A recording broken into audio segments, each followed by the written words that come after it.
Hello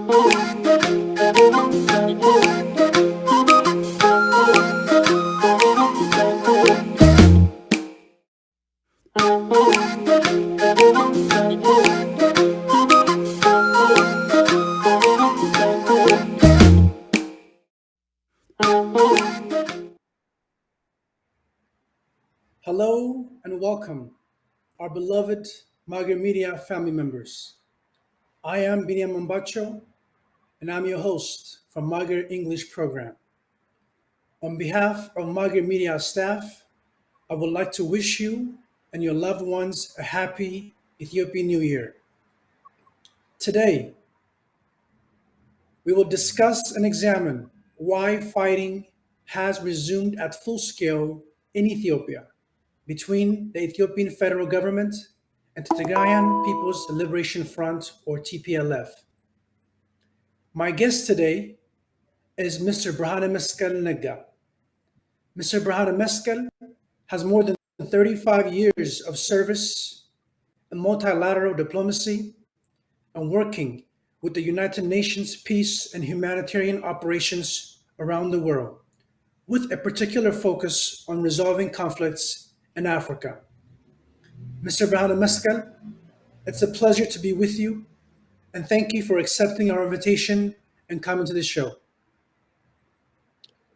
Thank you very much, Mr. Biniam. Thank you for inviting me to your program. And I would like to take this opportunity to congratulate Magar Media and you on the introduction of this program in English. Thank you. Thank you so much, Mr. Brahane Meskel. It's a pleasure to be with you. Please stay with us and join the conversation, and we will return after a short break.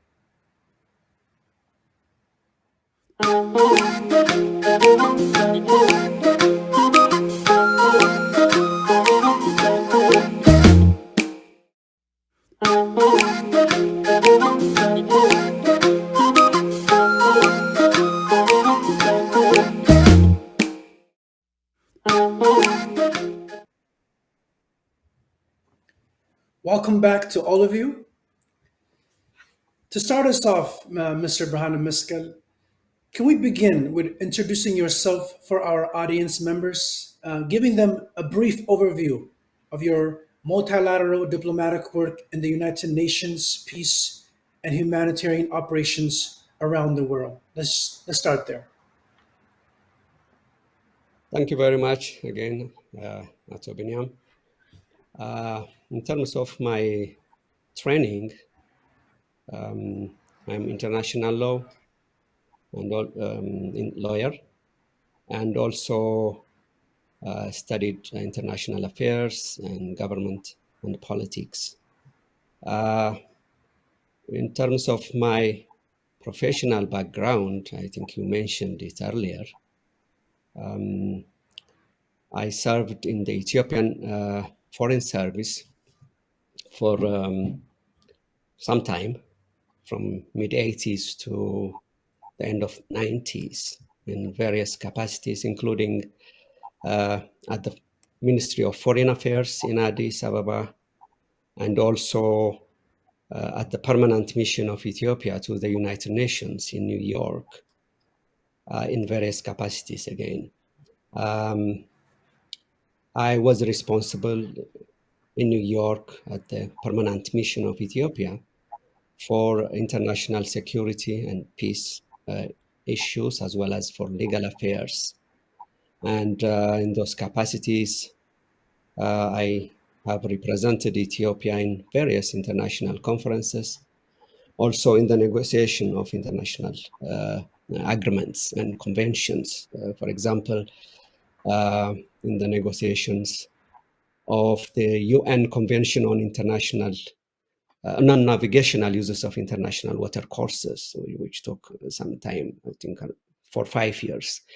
And also in the negotiations of the International Criminal Court statute, including at the Rome Diplomatic Conference. And I was fortunate to serve in that capacity.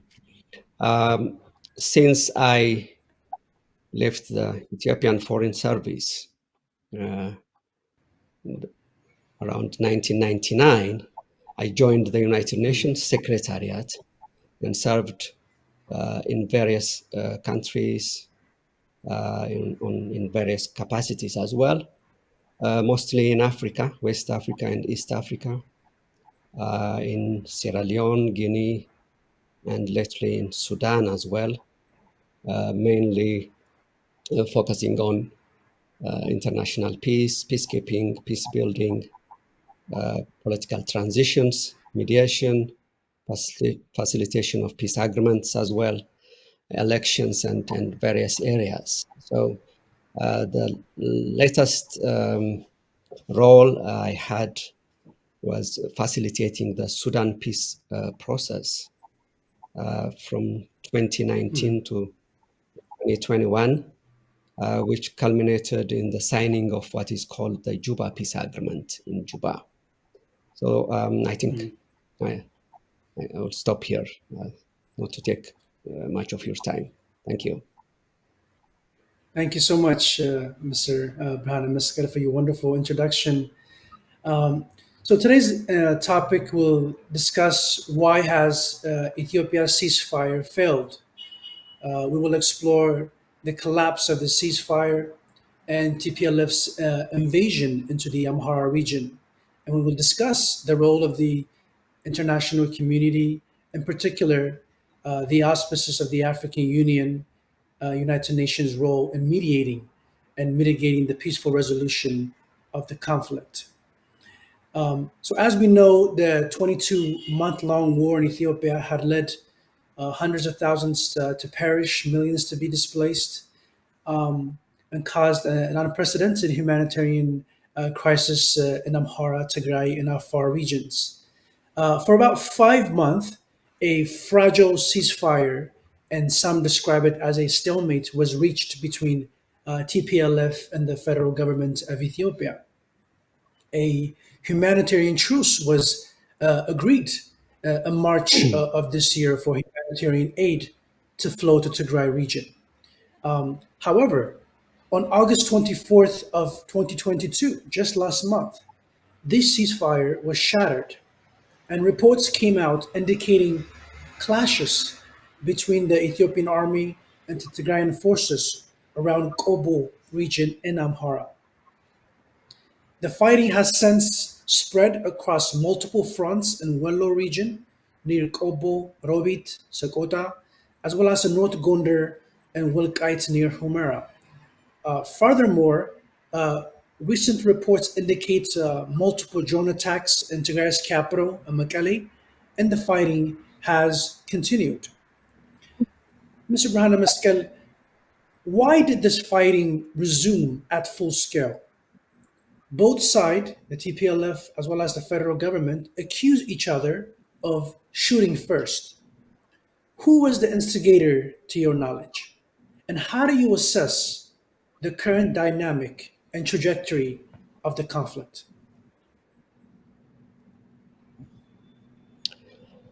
Thank you, Ato Biniam. This is a very good question. Um, some some of its aspects are not for me in a way to give you accurate response, but I would say this conflict is unique in many ways. The nature of the conflict itself, um, and as you know, TPLF was in power for 27 years, and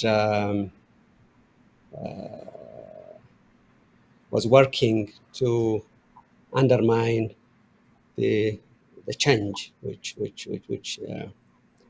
took place in Ethiopia in 2018, and the country since was in crisis, mostly due to TPLF's actions. So,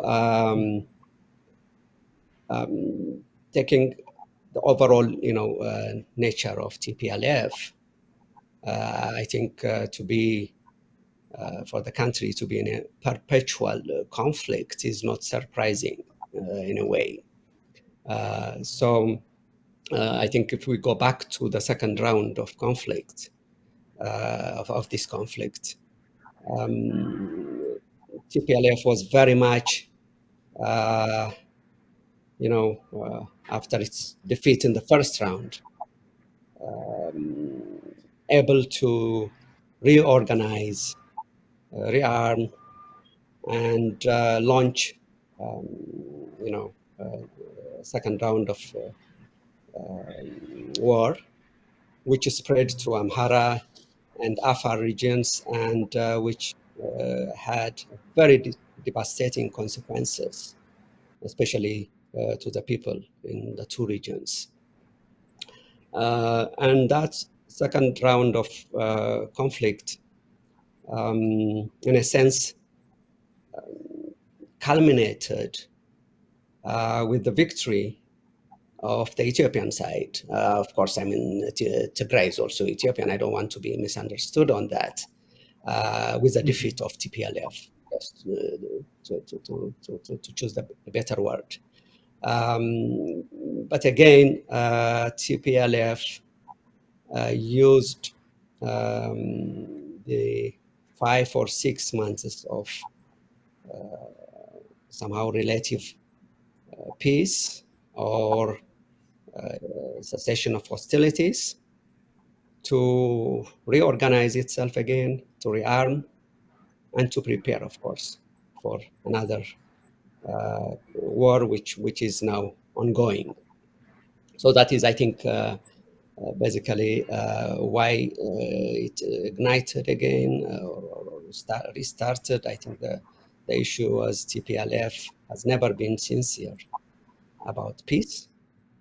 And of course, there are also external other factors which you see the international community's role throughout this conflict, more of a one-sided approach in terms of understanding the conflict itself and apportioning blame mostly on the wrong side.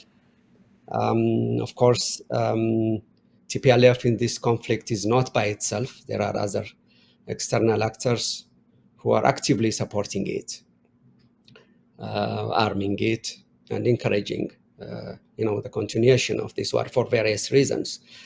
And also, I think when you see the approach of the Ethiopian government to this conflict, along the way, there have, quite serious misjudgment, and also you can say even mistakes, beginning from how the second round of war was managed in a way, and then what has been done or what has not been done during the past 6 months when TPLF was, actively rearming itself and preparing for this war. I think you mentioned point, there were flights to Tigray to bring in arms, which the Prime Minister himself acknowledged as his government was aware of. And yet there was no action taken until it was too late. So there are different factors, in a way, just to come back to your question, why this conflict started. But mainly, I would say it is TPLF's nature, it's TPLF's lack of commitment for peaceful resolution of the conflict, which is driving the situation which brings us to where we are now. If you remind me, I think there was a second part of the question, and also I think just if I might continue also, I may on this one, in terms of the role of the international community. Frankly, this is very important because In a way, this program is meant to the international community, to that audience, uh, that Yes. signals the understanding of the conflict. And their intervention did not help, frankly, in managing the conflict. It's a very unusual, as I said earlier, this is a very unusual conflict in a way. Look at the US. Kind of participation. In less than a year, the US has three envoys. What we have, the current one, Mr. Hammer, Ambassador Mike Hammer, is the third Hmm. envoy in 1 year. Even the Europeans, the EU, the current envoy is the second one. It's very unusual. Normally, when these you know, great powers or organizations appoint special envoys, those envoys last long. For example, just let me give you one example. The US had appointed a special envoy for Sudan and South Sudan, and the latest was until he was replaced by Ambassador Feltman, and then now I think Ambassador Hammer is taking over that. Before that, there was an envoy by the name Ambassador Donald Booth. Ambassador Donald Booth was appointed by the Obama administration, by President Obama, and he lasted Yeah. the whole Obama tenure, and even the Trump administration's time, until the early years of the current administration, the Biden, almost more than 10 years. But look, in a year, we have 3 US envoys for Ethiopia. That shows you something in a way.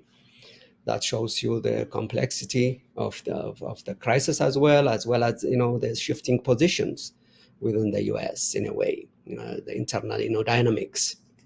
The same with the EU.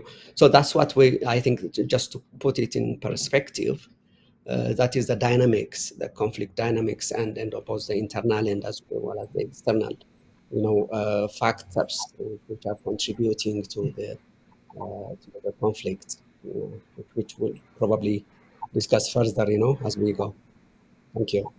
But remind Absolutely. me if there is anything I missed, probably. Oh, you answered it perfectly. Thank you, Brandon Mescal. My second question actually goes back to the point that you mentioned about the special envoys representing the United States, the European special envoy to the Horn of Africa.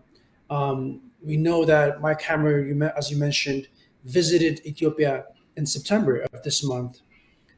We know that back in July of this year, His Excellency Mike Hammer also visited Ethiopia along with Her Excellency Anit Weber of the European Special Envoy.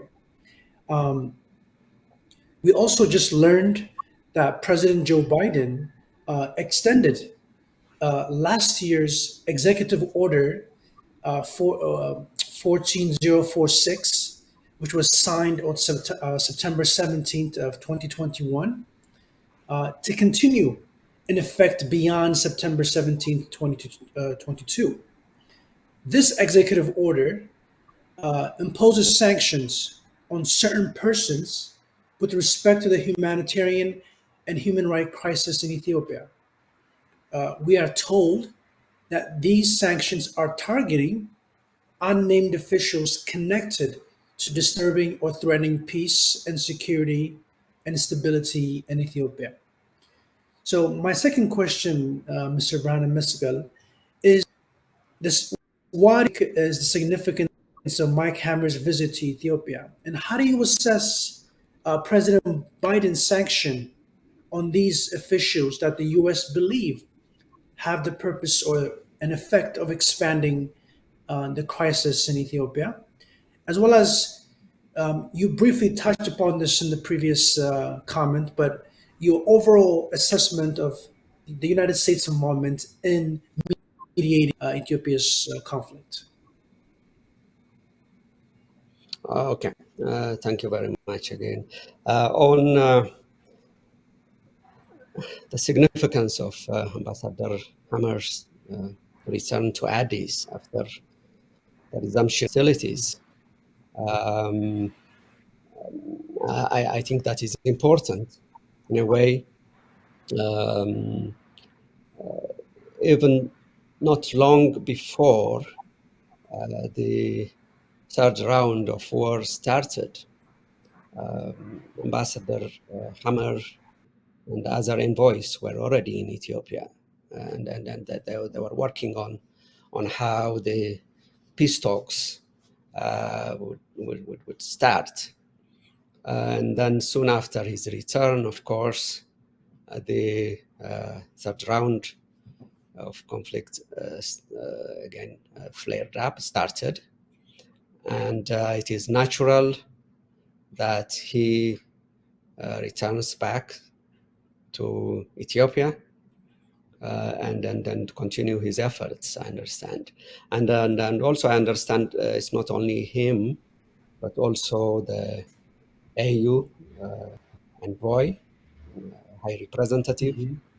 former president of Nigeria, Mr. Obasanjo is also in Addis, and then perhaps Mhm. also the EU.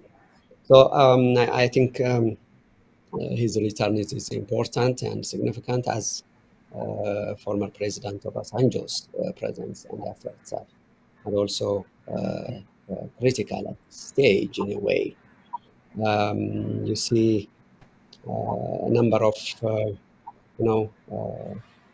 statements from all directions coming, starting from TPLF, indicating readiness for unconditional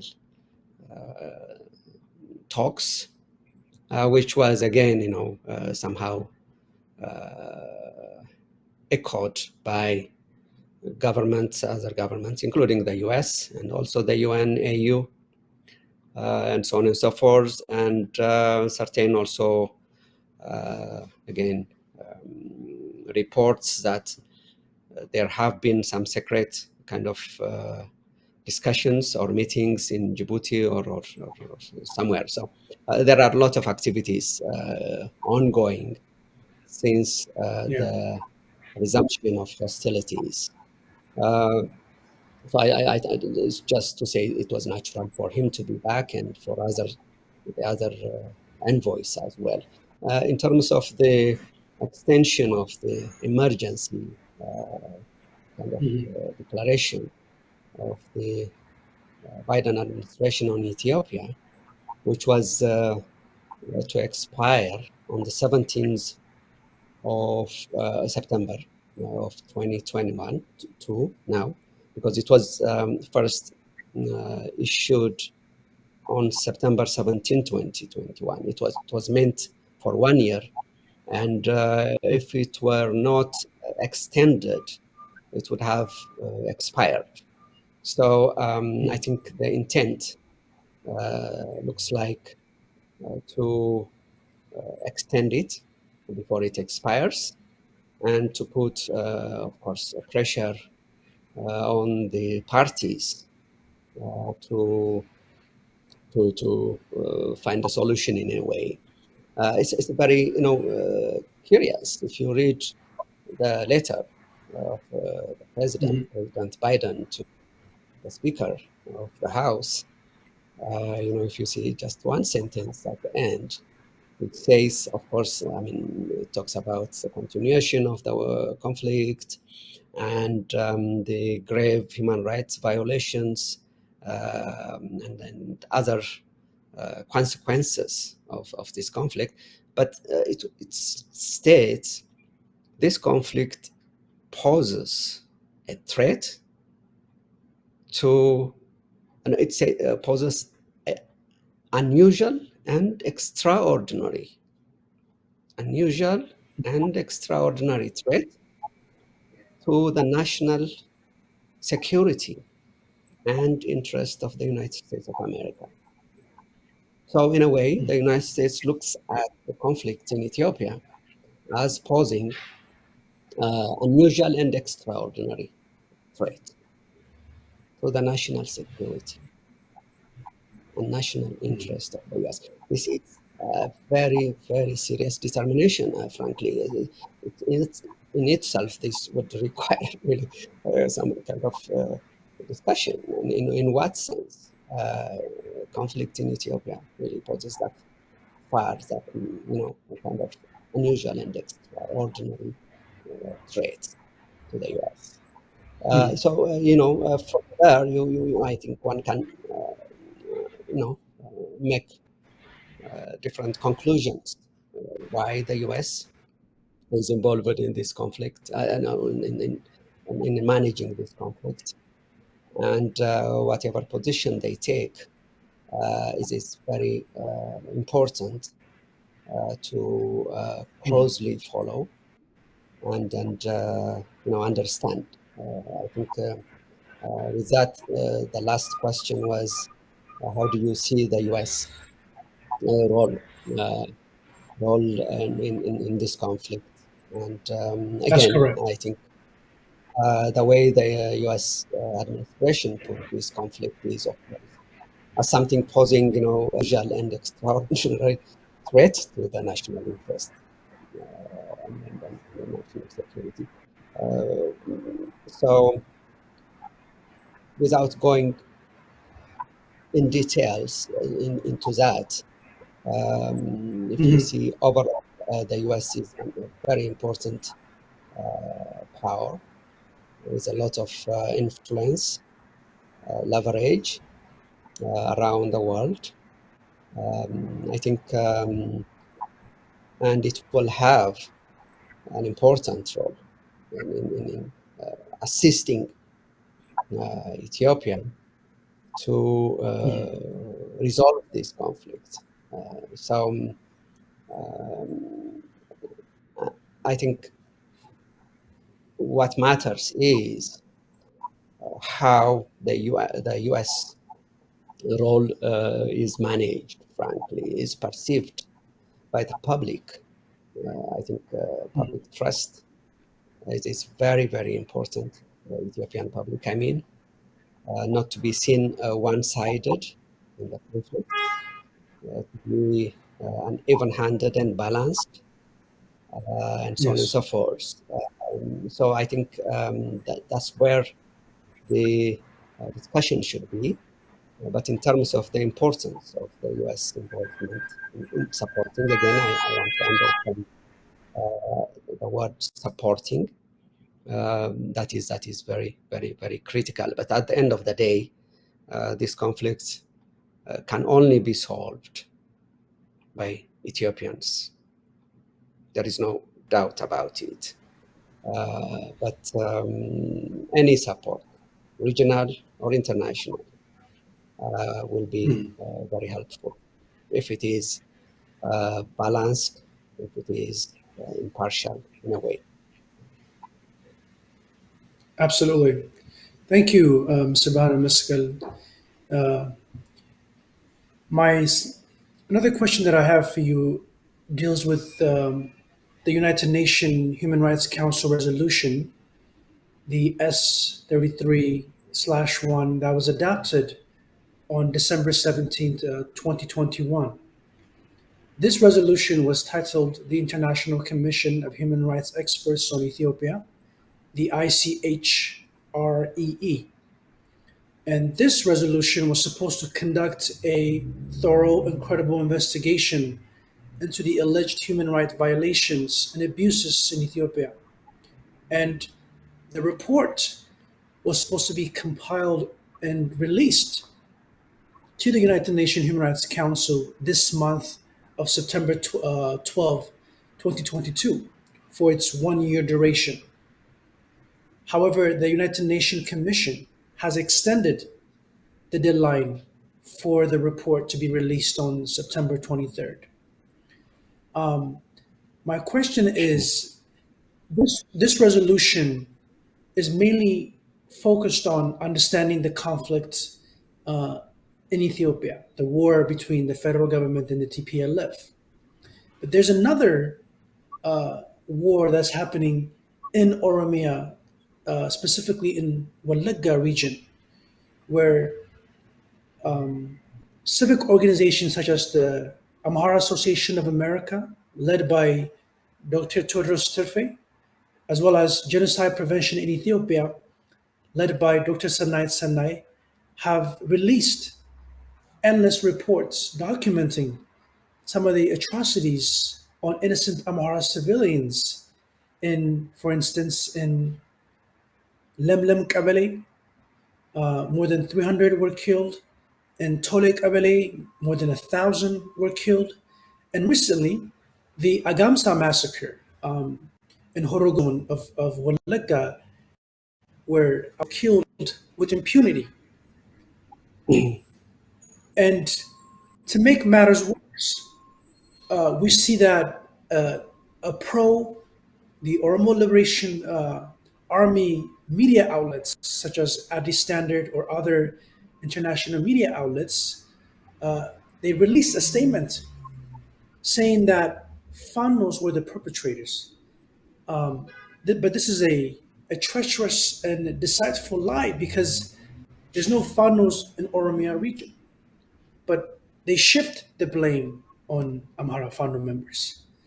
And so my question is, how can Amharas mobilize and demand that this established United Nations Human Rights Commission is not only limited to the war with TPLF, but it will encompass and increase its scope to include investigation into the heinous genocidal campaigns and ethnic cleansing of Amharas in Wallagga Oromia region?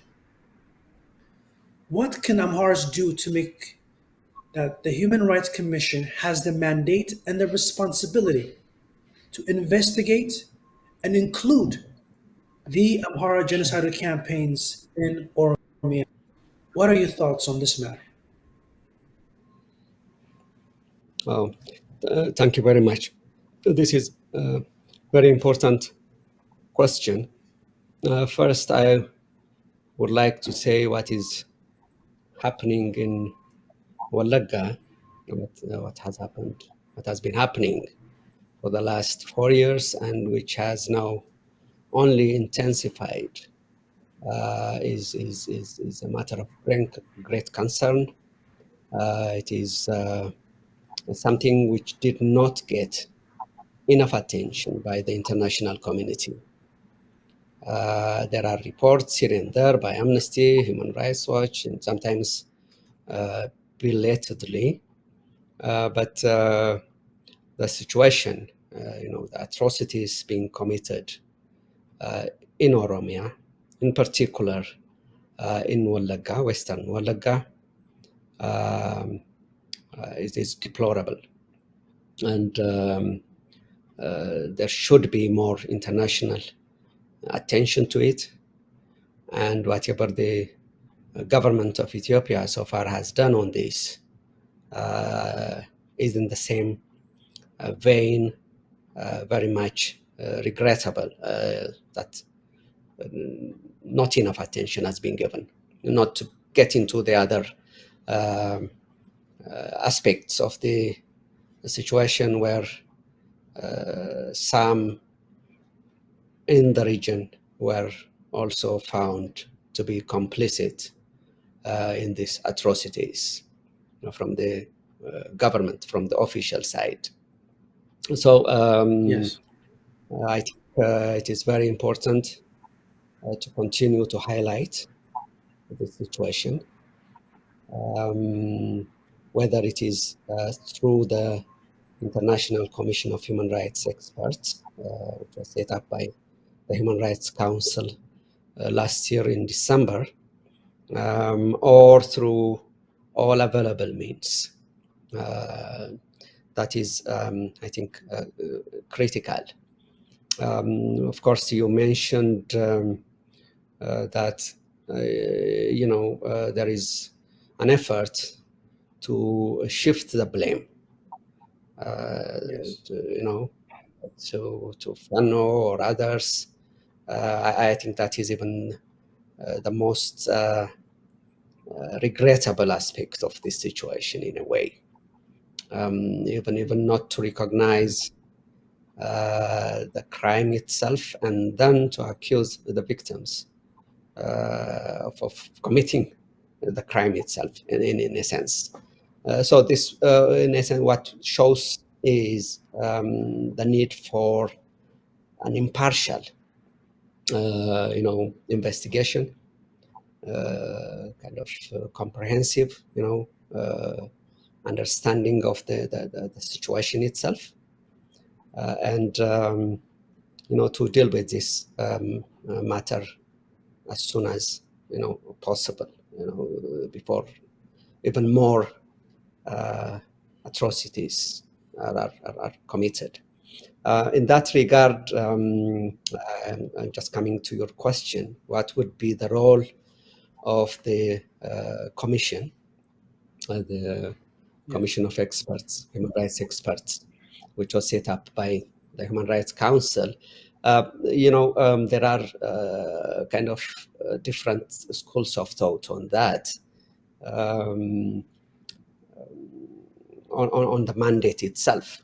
But before that, just to share with you my own, frankly, perspective, how I see under normal circumstances, human rights situations and situations which we are talking about now should be handled in under normal circumstances. When you have international mechanisms are set up in any country, including, referral to the International Criminal Court, the assumption is,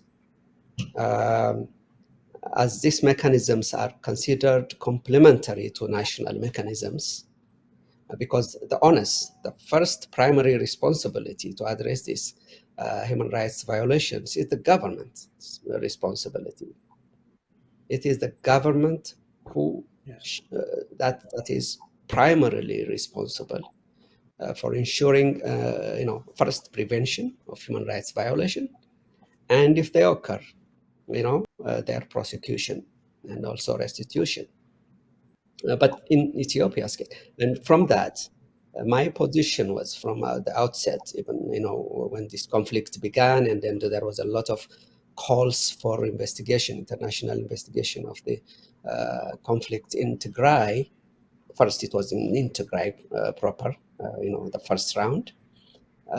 My view was it should be done by the Ethiopian government, and if need be, in cooperation with the United Nations. So that joint mechanism was set up in a way, and it came up with this report.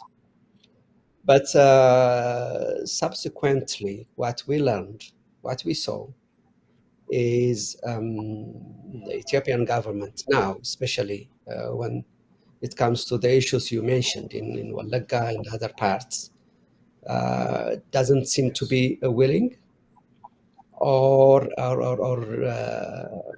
able to have those kind of investigations and to deal with these issues. As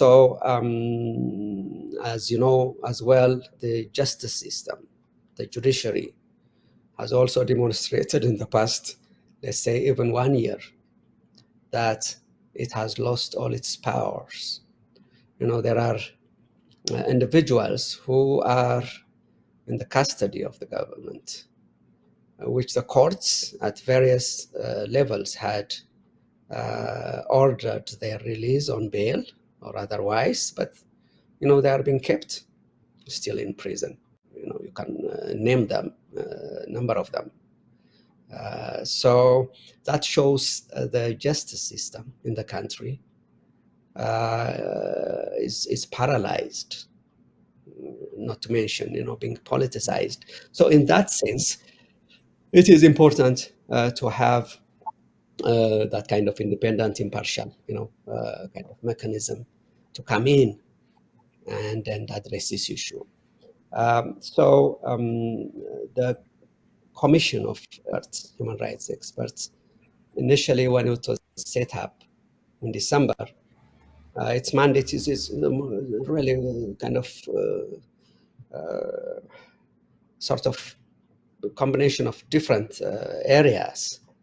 There are two schools of thought, as I said earlier. One is it should focus just on the conflict in the north with TPLF, and also, of course, the other regions affected. The other school of thought is it has to have a more comprehensive mandate to include, what you mentioned, the situation in Oromia or the atrocities and so on and so forth. I just had a very careful look at the resolution of the council. It is open. It's open. There is nothing that would prohibit the commission from looking into the situation in Western Oromia or Wallaga or anywhere else. In fact, if you see preambular paragraph 16 of the convention itself, of the resolution itself, it says, it mentions the continuation of the crisis and the impact it had in various regions, and mentions, Tigray, Afar, Oromia, the four and Amhara regions.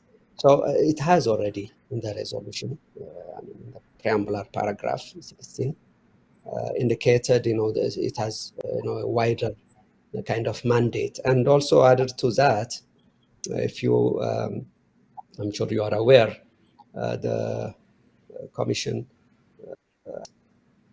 made a number of pronouncements, including after the massacres of Wallaga, Western Wallaga, deploring, those situations. And that all indicate, it has an active interest in the matter. So I would say, in conclusion, the Commission has an extended mandate to look into the matter. Yes. And if that is not clear enough, I am sure, judging by its latest pronouncements, when it is mandate is extended come December, there will be more clarity on that. I very much hope the government will not stand on the way of the commission, unless, which I very much doubt, it has a clear commitment to address this issue. But so far we haven't seen that commitment and willingness and readiness on the part of the government to take its responsibilities seriously. Thank you so much, Mr. Bana Masagal. I completely agree, and I think this is a very strong message we have to send as Amharas organizations such as the AAA as well as GPE have made wonderful reports of the atrocities in Oromia. But we really do have to demand that this Human Rights Council really take a look at what's happening in Oromia, and not just be limited to what's happening with the war with TPLF. Going to the next question. So on September 11th, 2022, TPLF's External Affairs Office released a statement appealing to the international community on the peaceful resolution of the current conflict. The letter they wrote indicates that TPLF is ready to participate in the peace under the auspices of the African Union with mutually agreed mediators, and international observers. They also outlined a negotiation team consisting of Itacho Reda and General Arkan Gebretensai. Furthermore, although TPLF is still in control of Kobo as we speak, some experts argue that TPLF is losing its grip militarily. And as their forces have been pushed back from Adirkai and towns such as Shiraro are being encircled by the federal allied forces, and some experts argue that TPLF gesture for peace is a way to score political and diplomatic gain. And just 2 days ago, on September 13th, TPLF's External Affairs released another statement claiming that it has resisted and foiled the multiple military infantry penetrations that the Ethiopian army and its allied forces are trying to do. My question is, what does TPLF's appeal for peaceful resolution suggest? What is your assessment of TPLF's acceptance of the African Union led negotiation? Perhaps you can also speak to the role of the host nations as well as other international observers if this conflict were to be solved through peaceful means. Okay. Um, just to understand the question well, what do you make of TPLF's kind of very, statement um, for peace, standing for peace and accepting all the, the AU and here and there. My Mhm. view is, I think, you have to see TPLF in a holistic way, what TPLF is, and how the statements, change from time to time, and what TPLF was saying just before the beginning of this third round of war, and they were very clear in terms of their intention to to take whatever they want or to get what they want through military means.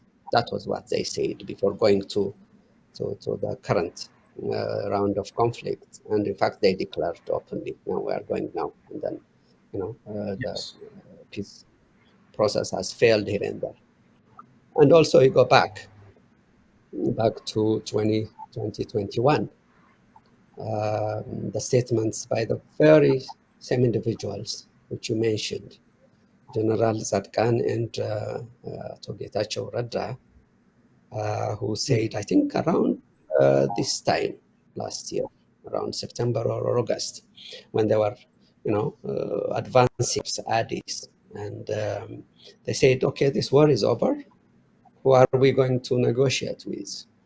That was kind of almost word by word what General Zadkan said, and the others followed, and then followed by the Washington, meeting of the number of groups and declaring themselves a transitional government, and all those meetings with some Western diplomats and others. Again, so all that shows you uh, TPLF is not sincere about peace. I think we have to be very clear on that. When it feels like losing, yeah, he wants to buy time.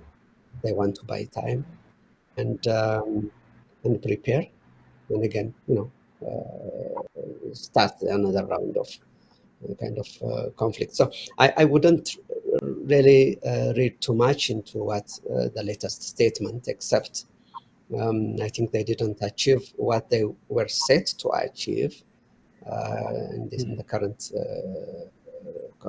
conflict.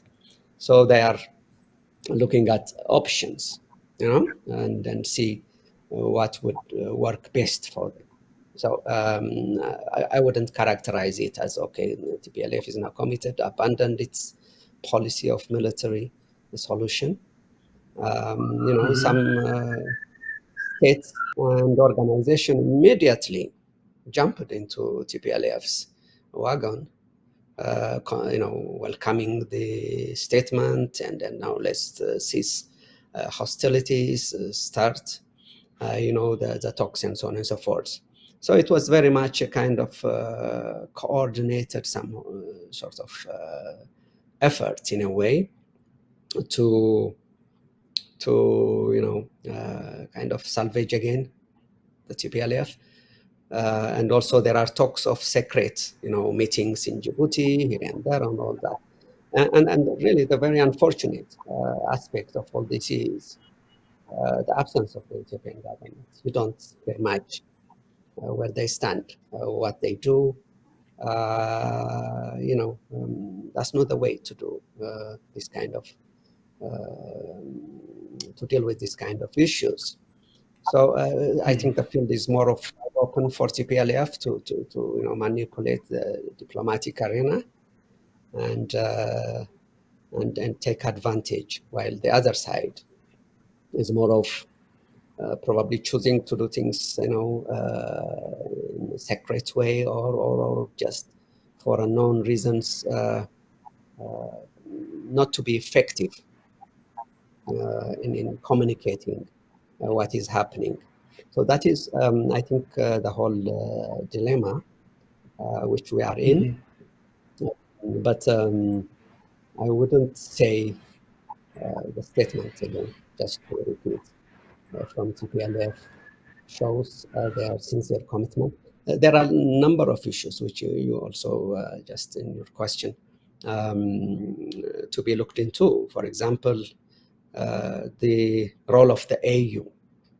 I think in the latest statement that TPLF is saying, okay, we are under the AU mediation in a way. Of course, I mean, that's AU when you say the AU mediation. Now, who is in the AU mediation? They were against former President Obasanjo's role. Let's see if they are accepting that. And also, they were still pushing for more, active role for other international observers. They call them observers, whatever. That has to be also clarified. And also Kenya's role, especially the former president of Kenya, Mr. Kenyatta. So there are a lot of open questions unanswered.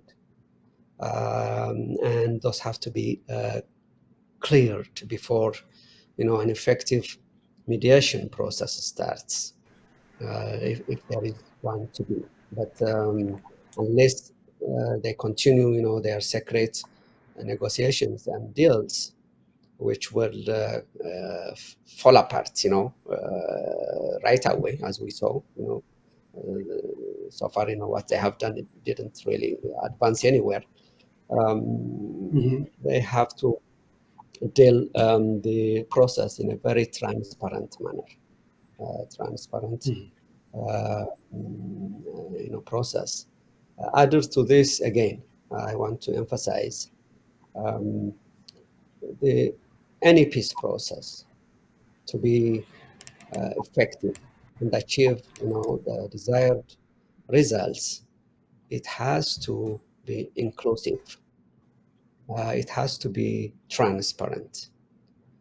By inclusive, I mean those other parties, in addition to TPLF and the government of Ethiopia, should be included, especially the Amhara and Afar regions. I think this is a matter which the mediators and others, including the Ethiopian government, should very, very seriously consider and make sure this process is inclusive and transparent. And it's, of course, it is also the main responsibility of the facilitators. They have to advise and ensure that all parties with legitimate interest in the negotiations should be included. So I think, even if they tomorrow decide to meet, openly somewhere else, and then the two sides start, talking, that won't matter. That won't bring solution, durable solution to the conflict. So it's just this is an ongoing again discussion. I think which this point should be again and again brought up, and hopefully the mediators, based on international practice, that would also make sure all interested parties are represented. Yes, wonderful. Thank you so much, Mr. Bana Miskil. We are wrapping up the discussion. I will raise my last question and also give you an opportunity to make any last remarks or clarify any statements you made.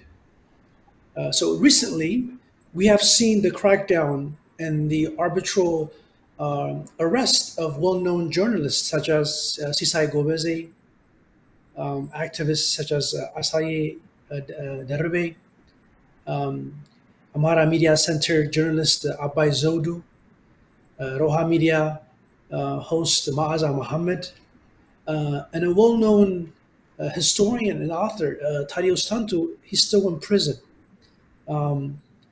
Similar to Temesgen Desalegn, Fitza magazine owner, and many of the Balderas members, such as Sintayo Chakur. How do you assess the arrest of oppositional voices and journalists that disagree with some of the narratives that we hear in most pro-federal government media outlets? These individuals are voicing their concern for what they believe are to be what's happening to Amharas in Oromia instance. For instance, Abai Zodu documents many of the atrocities that are happening to Amharas in Oromia. And so, why are these individuals being arrested? And as well as to this question that I want you to be able to answer is, how do you think this war will end? And you briefly mentioned this in the previous comment, but how can Amharas be a strong stakeholder in the aftermath of the war and be able to protect and secure their political interest and their livelihood moving in the future? Yeah, this one is quite interesting question in a way. More of to share my own, personal observation, somehow, even though not related to my own, profession or so, but it's an obvious issue. What is happening now in Ethiopia? We just mentioned earlier when you asked me the question about the International Commission of Human Rights Experts, their Yes. concerns, and whether their mandate should include a more broader issues of human rights violations in Ethiopia Mm. related to the conflict directly or indirectly. I think that all goes to kind of a very important principle in managing conflicts. Somehow, whenever you try to manage conflicts, if you just focus on the symptoms and the immediate consequences. You want to be able to resolve that conflict, in a sustainable manner. That will again relapse at one point. So I think what we see in Ethiopia now uh, is becoming a kind of systemic um, problem, which requires more of a holistic approach. In a way, and it goes back to the TPLF constitution, which established the current system, the system which is still operating in Ethiopia. I don't think there is any change in terms of the political ideology and the system. You have the balkanization of the country along ethnic lines, and which creates those divisions and animosity among the population based on identity. That's I think I'm afraid to say those are even becoming more pronounced now. I think more obvious in a sense with what you just mentioned in terms of the mass arrests of Panos, Amharas. We hear 20,000 people being incarcerated in the country, Hmm. Amharas, I would say, and also the prominent individuals, uh, journalists, academicians, authors, and others also being um, arrested and subjected to this mass political kind of crackdown. So this is very, Correct. very unfortunate, especially what the country at this stage needs is more of unity, reconciliation, and peace. Yes. While you have another one front wide open, you should not open another front unnecessarily.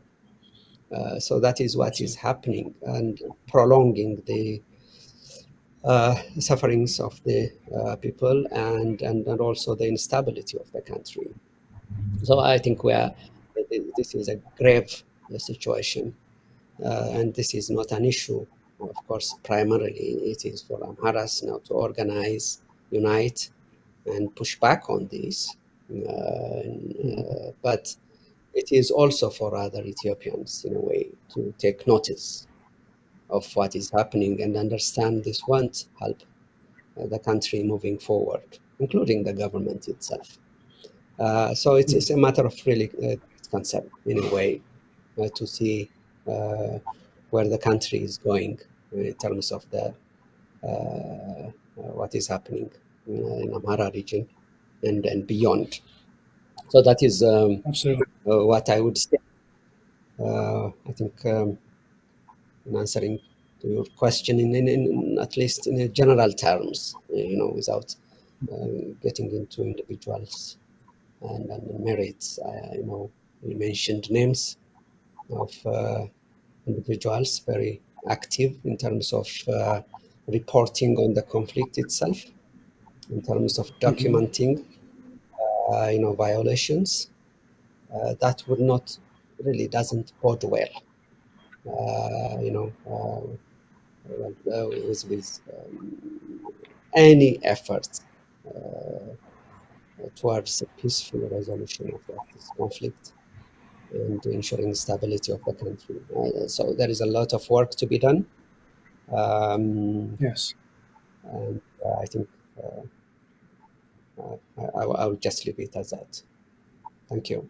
Okay. Thank you so much, Mr. Bana Meskel. If you don't have any last remarks or any statements you want to make, I'll give you this few brief moments.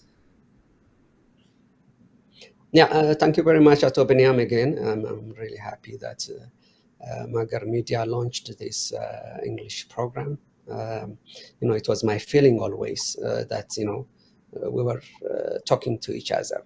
I think we have to go beyond that one and reach Yes. out to the international audience, and this program will help in that regard. As to anything substantive to add, yeah, I have to probably take advantage in a way just to stress the point that Ethiopia is at crossroads. Ethiopia is at the crossroads.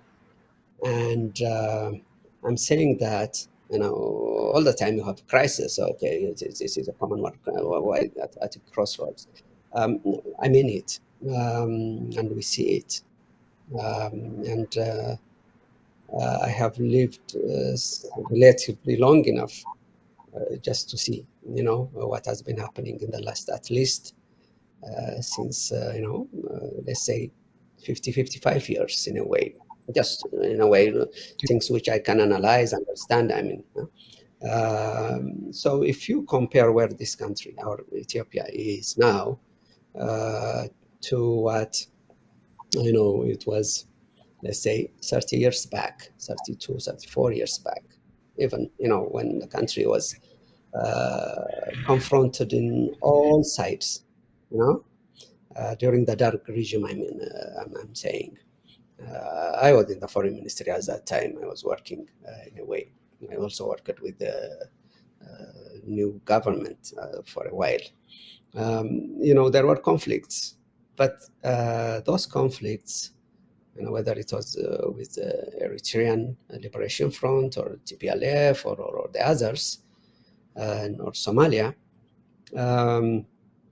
I think when you see the country was somehow, united, in confronting those conflicts. Somehow, we didn't have the fragmentation, the division, or what you have now. We are facing. So, operating under such circumstances, to manage crises is difficult. So it requires Mhm. a kind of, you know,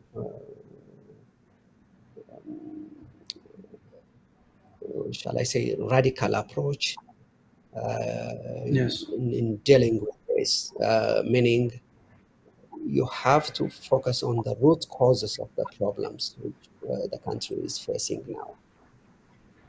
The root causes of the problem, again, this division, the ethnic division, which is sanctioned by the constitution itself.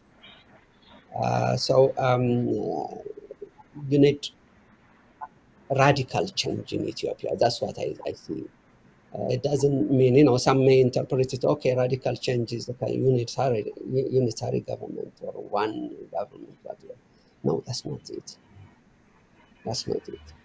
It's not to say federalism doesn't work for Ethiopia. It can work, but the right type of federalism. There are a Correct. lot of things to do.